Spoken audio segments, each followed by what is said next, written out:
ஹரே கிருஷ்ணா. பக்தர்கள் அனைவருக்கும் வணக்கம். உங்கள் அனைவரையும் மாயப்பூர்வாசி சேனலுக்கு வரவேற்கிறேன்.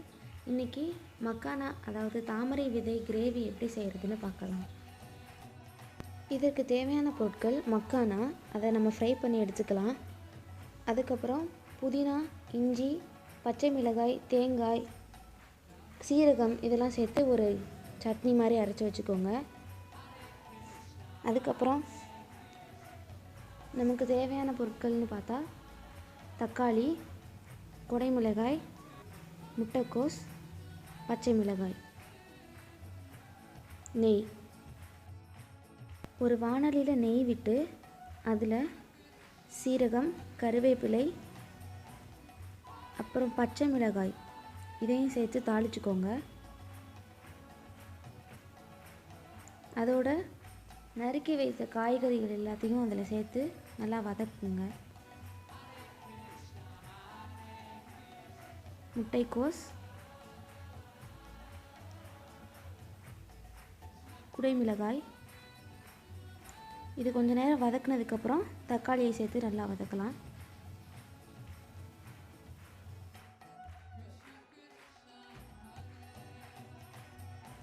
இதெல்லாம் 2 நிமிஷம் வதங்கினதுக்கப்புறம் கொஞ்சம் கல்லுப்பு,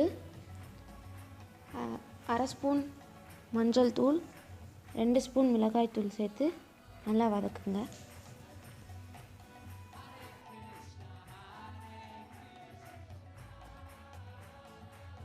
இதெல்லாம் வதங்கி நெய் தனியாக பிரிஞ்சு வரும். அதுக்கு இடையில் மக்கானாவை நம்ம ரெடியாக எடுத்து வச்சுக்கலாம். அது உதுத்தா இப்படி வரணும். அதுக்கப்புறம் நம்ம அரைச்சி வச்சுருக்க பேஸ்ட்டை இதில் சேர்த்து நல்லா வதக்கணும்.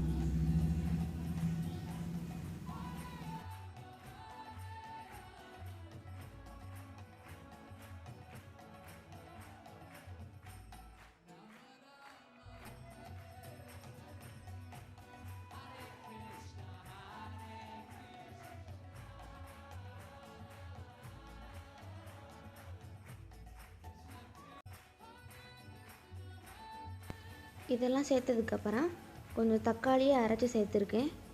அதுக்கப்புறம் கொஞ்சம் குடைமிளகாயும் அரைச்சி சேர்த்துருக்கேன். இது உங்களுக்கு விருப்பம் இருந்தால் செஞ்சுக்கலாம், இல்லைன்னா நீங்கள் அப்படியே ப்ரொசீட் பண்ணுங்கள்.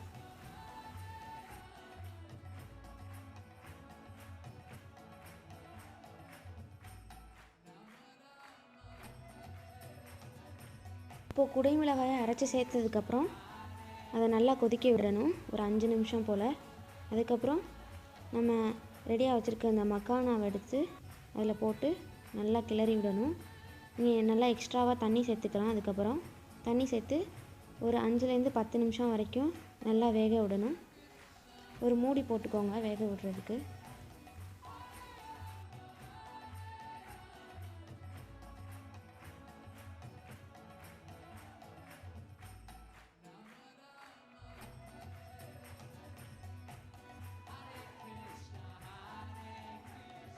இப்போது ஒரு 8 நிமிஷம் போல் ஆயிடுச்சு. இப்போது நம்ம மக்கானா கிரேவி ரெடியாக இருக்குது. இதை பகவானுக்கு நம்ம ஆஃபர் பண்ணிட்டு நம்ம எடுத்துக்கலாம். ஹரே கிருஷ்ணா.